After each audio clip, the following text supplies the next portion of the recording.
नमस्कार, आप देख रहे हैं रफ्तार मीडिया और मैं हूं आपके साथ प्रियंका मलिक। आगे आप मेरे साथ देखेंगे उत्तराखंड से जुड़ी तमाम छोटी बड़ी खबरें विस्तार से, लेकिन सबसे पहले नजर डाल लेते हैं हेडलाइंस पर। गैरसैंण में विधानसभा सत्र आहूत कराने को लेकर सस्पेंस बरकरार। यात्रा और राज्यसभा चुनाव को लेकर बदली जा सकती है तारीख। 7 जून से होना था सत्र।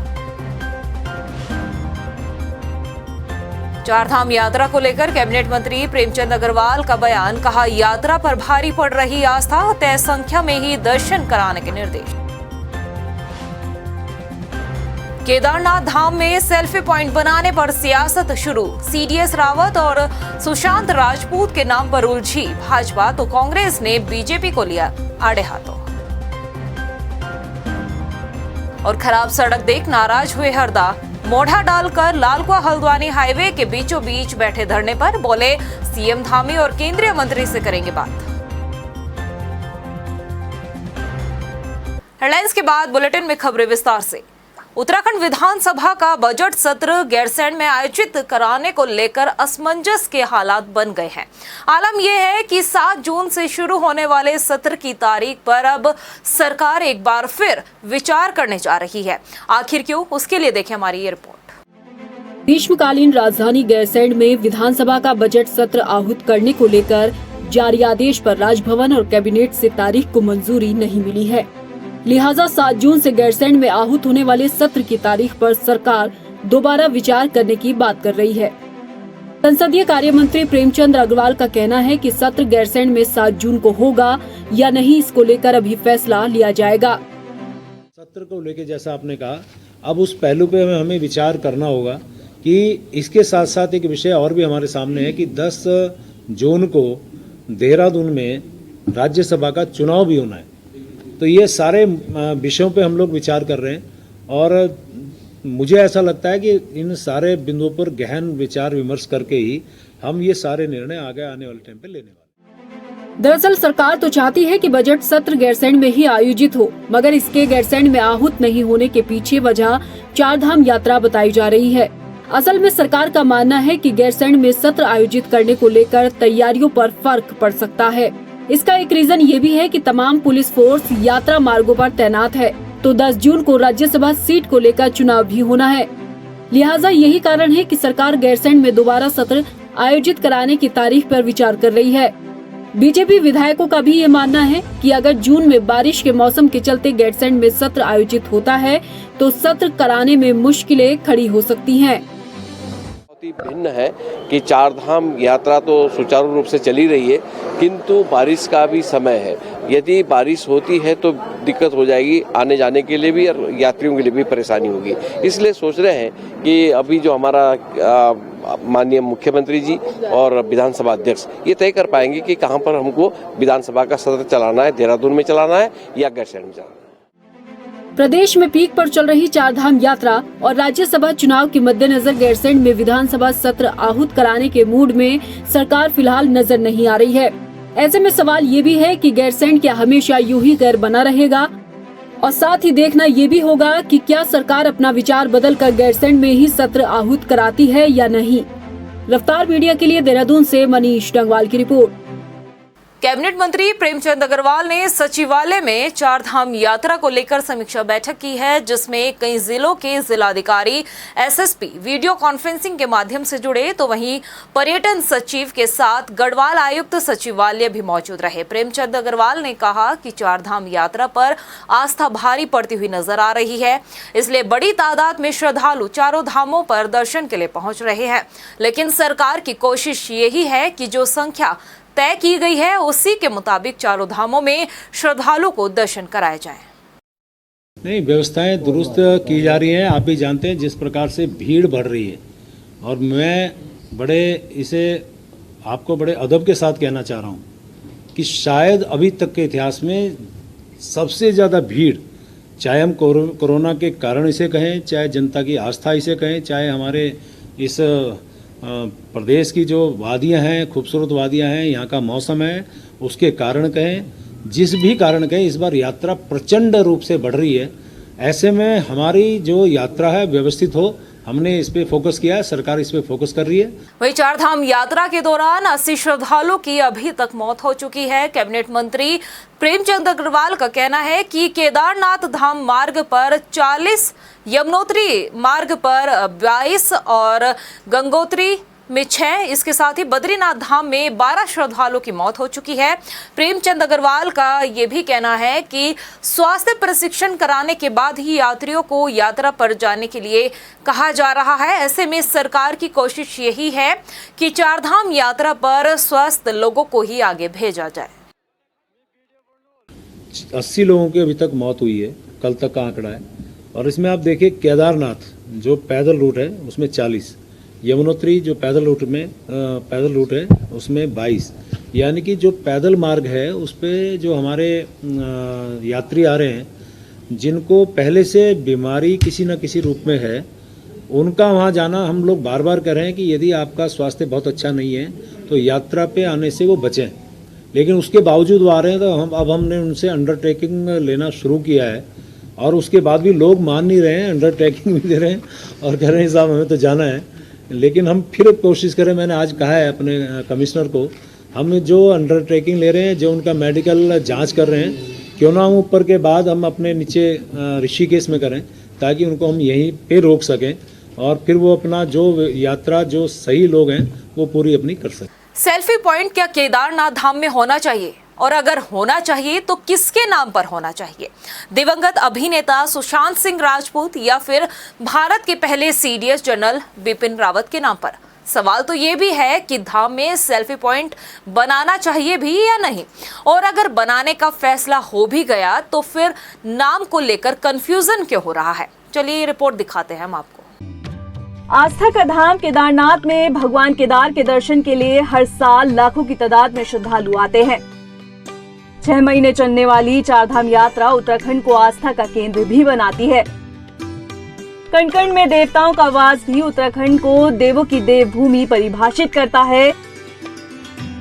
लेकिन इन दिनों केदारनाथ धाम उत्तराखंड की सियासत का हिस्सा बना हुआ है। वजह सेल्फी पॉइंट और पर्यटन मंत्री सतपाल महाराज का बयान है। मंत्री सतपाल महाराज केदारनाथ धाम में सेल्फी पॉइंट बनाना चाहते हैं, लेकिन इस सेल्फी पॉइंट को नाम किसका दें, मंत्री जी इस निर्णय को लेने में थोड़ा कंफ्यूज है। दिवंगत अभिनेता सुशांत सिंह के नाम पर सेल्फी पॉइंट का ऐलान करने वाले पर्यटन मंत्री अब भारत के पहले सीडीएस दिवंगत जनरल बिपिन रावत के नाम पर केदारनाथ धाम में सेल्फी पॉइंट बनाना चाहते हैं।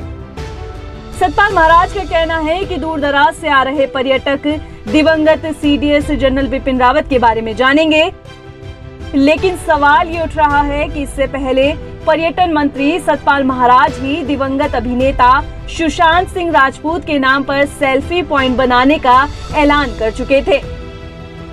मंत्री सतपाल महाराज के इस बयान के बाद न सिर्फ भाजपा के नेता ही ऐतराज जता रहे हैं, बल्कि कांग्रेस ने इसको लेकर सरकार को लपेटे में लपेट लिया है। सुशांत राजपूत के लिए मैंने जो है फोटोग्राफिक पॉइंट बनाने की बात कही है। उसने यहाँ पर बहुत अच्छी फिल्म बनाई थी, तो उस फिल्म को हम चाहते हैं कि उसके फोटो लगा करके उसको हम श्रद्धांजलि भी दें और एक फोटोग्राफिक पॉइंट रहे, क्योंकि यहाँ पर वो पैदल चला है, उसने यहाँ पर काफ़ी शूटिंग की है, तो उसको याद करते हुए हमारे जो पर्यटक हैं वहाँ पर खड़े होकर के उसके साथ चित्र खिंचवाएंगे, तो मैं समझता हूँ बॉलीवुड भी आकर्षित होगा। लेकिन अब पर्यटन मंत्री धाम के मार्ग पर सेल्फी पॉइंट को भारत के पहले सीडीएस जनरल बिपिन रावत के नाम पर बनाने का ऐलान कर चुके हैं। अनेक पर्यटक और धार्मिक यात्री केदारनाथ दर्शनों को जा रहे हैं। स्थान स्थान पर सुशांत सिंह राजपूत की जगह हम हमारे प्रथम chief of the defence staff Bipin Rawat ji के हम चित्र लगाएंगे, ताकि जो पैदल चलने वाले यात्री हैं उनके चित्र के आगे फोटोग्राफ खींच सकें। पर्यटन मंत्री के दिए गए सेल्फी पॉइंट बनाने के बयान पर उनकी अपनी ही पार्टी के नेताओं की एक राय नहीं है। लैंसडाउन विधायक दिलीप रावत ने कहा है कि प्रदेश के चारों धाम आस्था का केंद्र है, वहां सिर्फ सनातन धर्म से जुड़ी चीजें होना बेहतर है। सैनिक कल्याण मंत्री गणेश जोशी भी पर्यटन मंत्री के बयान पर एक राय नहीं रखते। वहीं सेल्फी विवाद में अब विपक्ष भी कूद पड़ा है। कांग्रेस का कहना है कि सस्ती लोकप्रियता के लिए भाजपा के मंत्री ऐसे शगुफे छोड़ते हैं। ऐसा लगता है जैसे उत्तराखंड के पर्यटन मंत्री सतपाल महाराज को विवादों में रहने का कुछ खासा शौक हो गया है। पहले आपने कह दिया कि सुशांत सिंह राजपूत के नाम से आप सेल्फी पॉइंट्स बनाएंगे, फिर आपने कह दिया कि नहीं आप जनरल सिंह के नाम से बनाएंगे। तो कहीं ना कहीं इसमें ऐसा लगता है कि सस्ती लोकप्रियता पाने के लिए इस तरह के शिगुफे भारतीय जनता पार्टी के मंत्री छोड़ रहे हैं। केदारनाथ धाम में किसी बात को लेकर पहली बार विवाद नहीं हुआ। इससे पहले साल 2018 में ही केदारनाथ धाम पर बनाई गई फिल्म केदारनाथ को लेकर हंगामा हुआ है। फिल्म को लेकर दिवंगत अभिनेता सुशांत सिंह राजपूत और सारा अली खान का भी विरोध हुआ। इसी फिल्म का जिक्र करते हुए पहले पर्यटन मंत्री ने सेल्फी पॉइंट बनाने का जिक्र किया था। उत्तराखंड में राज्यसभा सीट के लिए 10 जून को चुनाव होना है, लेकिन भाजपा कांग्रेस दोनों ही राष्ट्रीय दलों में उम्मीदवारों का ऐलान बाकी है। जहां बीजेपी ने उम्मीदवार को लेकर दिल्ली में मंथन चल रहा है, तो वहीं कांग्रेस में मामला ठंडा पड़ा हुआ नजर आ रहा है। हालांकि प्रदेश प्रवक्ता गरिमा दसौनी का कहना है कि राज्यसभा सीट के लिए उम्मीदवार पर फैसला लेना हाईकमान का काम है। उन्होंने कहा कि कांग्रेस के सामने सबसे पहले चुनौती चंपावत उपचुनाव है। इसके बाद ही पार्टी राज्यसभा चुनाव को लेकर आगे की रणनीति पर काम करेगी। वरिष्ठ नेतागण इस वक्त चंपावत उपचुनाव में पहुंचे हुए हैं, प्रचार कर रहे हैं श्रीमती निर्मला गैतोड़ी जी का।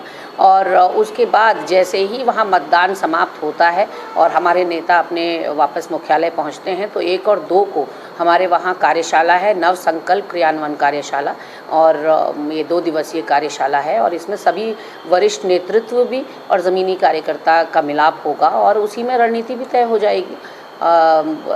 पहला जो हमारे सामने चुनौती है वो चंपावत उपचुनाव की है, दूसरी चुनौती से फिर हम बाद में निपटेंगे। वहीं पूर्व मुख्यमंत्री हरीश रावत अपने अलग ही अंदाज के लिए जाने जाते हैं। कभी जलेबी बनाते हुए नजर आ रहे हैं, तो कभी चाय बनाते हुए नजर आते हैं, कभी जगह जगह बैठकर उपवास करते हुए नजर आते हैं। ऐसे में हरीश रावत एक बार फिर से सुर्खियों में है, जहां लाल कुआं हल्द्वानी के बीच बन रहे हाईवे पर हरीश रावत ने अकेले ही धरने पर बैठकर अपना विरोध जताया। हरीश रावत चंपावत से चुनाव प्रचार करने के बाद हल्द्वानी पहुंचे थे। बताया जा रहा है कि उनका काफिला लाल कुआं विधानसभा क्षेत्र पहुंचा, जहां वो हाईवे से गुजर रहे थे। इस दौरान हाईवे के अधूरे कार्य और जगह जगह हो रहे गड्ढे पर हरीश रावत ने नाराजगी जताते हुए अपनी गाड़ी से उतरकर हाईवे पर ही धरना दे दिया। जिसको हम बरेली रोड कहते हैं, इस क्षेत्र के लोगों को जिस तरीके से यहाँ के गड्ढों का सामना करना पड़ रहा है, उसका सामना न कर पाए, इसके लिए मैं बैठा था, धरना दिया था। हमने उस प्रश्न को उठाया। करण महाराज की केदारनाथ यात्रा उत्तरकाशी जिले के नौगांव ब्लॉक के ग्राम बिगराड़ी में पहुंची, जहां लोगों ने करण महाराज का भव्य स्वागत किया। यात्रा मौरी ब्लॉक के देवरा गांव से केदारनाथ तक पैदल जाएगी। इस दौरान जगह जगह पर करण महाराज का भव्य स्वागत भी किया जा रहा है। 1 महीने तक चलने वाली इस यात्रा में कई गांव के 60 से 65 लोग शामिल भी हैं। वहीं किच्छा विधानसभा में हो रहे अवैध खनन के खिलाफ कांग्रेस विधायक तिलक राज बेहड़ अपने समर्थकों के साथ उप जिलाधिकारी कार्यालय के बाहर धरने पर बैठे। उन्होंने समर्थकों के साथ प्रदेश सरकार के खिलाफ जमकर नारेबाजी भी की। इस दौरान प्रदेश सरकार के संरक्षण और स्थानीय प्रशासन की मिलीभगत के चलते अवैध खनन का आरोप भी लगाया है। उन्होंने इस मुद्दे को विधानसभा में उठाने की बात भी कही है। तो पूरे प्रदेश के अंदर अवैध खनन चल रहा है, तो मुख्यमंत्री मौन है। अब किच्छा क्षेत्र के अंदर तो बहुत ज़्यादा चल रहा है। रात को अवैध मशीनें चल रही हैं, उसका वीडियो भी हमने 11:45 का रात का जारी किया। अभी तक कोई एक्शन नहीं हुआ। शांतिपुरी क्षेत्र में एक हत्या हो गई कार्यकर्ता की, जबकि वो सत्ता पक्ष का कार्यकर्ता था, पर कार्यकर्ता तो कार्यकर्ता ही है। अभी तक कोई कार्रवाई नहीं हुई, खाली उनको जेल भेज दिया गया, पर अवैध खनन के खिलाफ कोई कार्रवाई नहीं। इसमें पुलिस प्रशासन, जिला प्रशासन और राजनीतिक लोग शामिल हैं। खासकर भाजपा के इसमें बड़े बड़े नेता शामिल हैं। वहीं बाराकोट ब्लॉक के गल्ला गांव का आंगनवाड़ी केंद्र और आसपास का क्षेत्र भीषण आपदा से हुए भूस्खलन की वजह से खस्ता हाल में है। बावजूद आंगनवाड़ी केंद्र में मासूम बच्चों को पढ़ाया जा रहा है। बरसात का मौसम शुरू हो चुका है और इस क्षेत्र के लिए खतरा भी बढ़ चुका है। इसके बावजूद खतरे की जद में आए आंगनवाड़ी केंद्र में मासूम बच्चों को पढ़ाया जा रहा है। बाल विकास विभाग और प्रशासन की लापरवाही साफ तौर पर देखी जा रही है। कभी भी भीषण हादसा हो सकता है। आंगनवाड़ी केंद्र सहायिका उषा बोहरा ने बताया कि कई बार विभाग को इसकी शिकायत भी दर्ज कराई जा चुकी है, लेकिन फिर भी विभाग ने कोई संज्ञान नहीं लिया। हालांकि एसडीएम रिंकू बिष्ट ने कहा है कि मामला उनके संज्ञान में अभी आया है और आंगनवाड़ी केंद्र को बंद करने के लिए तुरंत ही निर्देश दिए जाएंगे।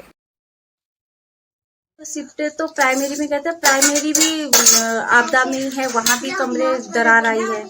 2 ही कमरे हैं, स्कूल के बच्चे वहाँ हो जाते हैं और आंगनवाड़ी अकेले कहीं और जा नहीं सकते हम। बारिश आती है तो बच्चों को मना कर देते हैं, हम खोल के बैठ जाते हैं। कह तो रखा ही है, अब सुनवाई तो कुछ नहीं हो रही है। ये मेरे संज्ञान में ये तथ्य लाया गया है, तो अभी मेरे बाल विकास अधिकारी को तुरंत ही आदेशित किया जाएगा कि बच्चों का जो आंगनबाड़ी केंद्र है तुरंत और तत्काल प्रभाव से अन्यत्र शिफ्ट कर दिया जाए। इस संबंध में ग्रामीणों को बता दिया। वहीं उधम सिंह नगर के पुलबट्टा क्षेत्र के सिरोला कला में नवविवाहिता की हत्या के मामले में पुलिस ने खुलासा कर दिया है। पुलिस ने मृतका के पति को गिरफ्तार किया है। पुलिस की पूछताछ में आरोपी ने बताया कि उसका विवाह उत्तर प्रदेश बरेली जिले की रहने वाली नेहा के साथ हुआ था।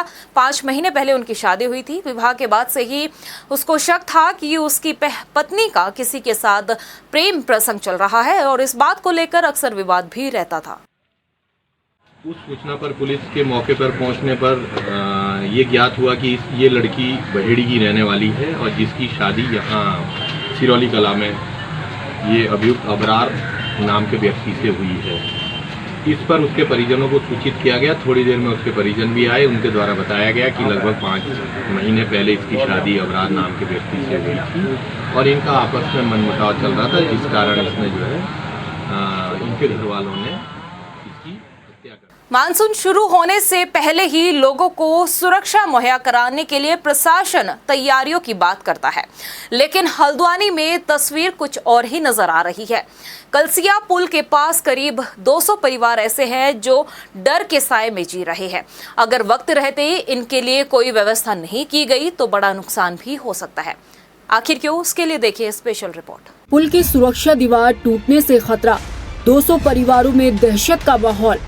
मरम्मत के लिए प्रशासन रो रहा बजट का रोना, कहीं लापरवाही पड़ न जाए भारी। हल्द्वानी के काठगोदाम स्थित कलसिया पुल के पास रह रहे लोग सालों से परेशान हैं, क्योंकि यहाँ पुल की सुरक्षा दीवार टूट गई है और भारी बारिश की वजह से भी यहाँ भू कटाव होता है, जिससे कई बार घर भी बह चुके हैं। मौजूदा वक्त में भी कई ऐसे घर हैं जो किसी भी वक्त बह सकते हैं। स्थानीय लोगों का कहना है कि वो प्रशासन के सामने कई बार अपनी गुहार लगा चुके हैं, बावजूद इसके उनके लिए कोई व्यवस्था नहीं की गई। बहुत डर लगता है, गदेरा जब आता है हमारा, इस नाले में बहुत ज़्यादा पानी बहता है, फिर हमारा घर भी हिल जाता है। हमारा घर भी इसी दिक्कत में है। 10-12 साल हो गए थे, शिकायत भी की कई बार, कोई आया ही नहीं, किसी तरफ कोई हेल्प नहीं मिली। अपने हाथ से लगा लेते हैं पैसा। यहाँ परिवार तो काफ़ी 200 से ज़्यादा घर हैं, मगर ये मतलब कोई परवाह नहीं है। गदेरा आता है, इतनी तकलीफ होती है, रात भर ऐसी घर हिलते हैं और क्या कहते हैं पता ही नहीं चलता किस टाइम हम लोग उड़ जाएंगे यहाँ से। इतनी परेशानी होती है, बरसात में बहुत ज़्यादा परेशानी होती है। कितने घर बह गए, दीवारें बह गई, हम तो अपने हाथ से करवा लेते हैं बेटा, क्या करें। वहीं इस मामले में प्रशासन पैसे की कमी का रोना रो रहा है। एडीएम अशोक जोशी का कहना है कि पहले भी वहां पर बरसात के बाद काम कराया गया, अब दोबारा एस्टीमेट बनाकर भेजा गया है और रकम मिलते ही वहां काम किया जाएगा, लेकिन ये काम कब शुरू होगा इसका जवाब एडीएम साहब के पास भी नहीं है और बरसात मुहाने पर खड़ी है।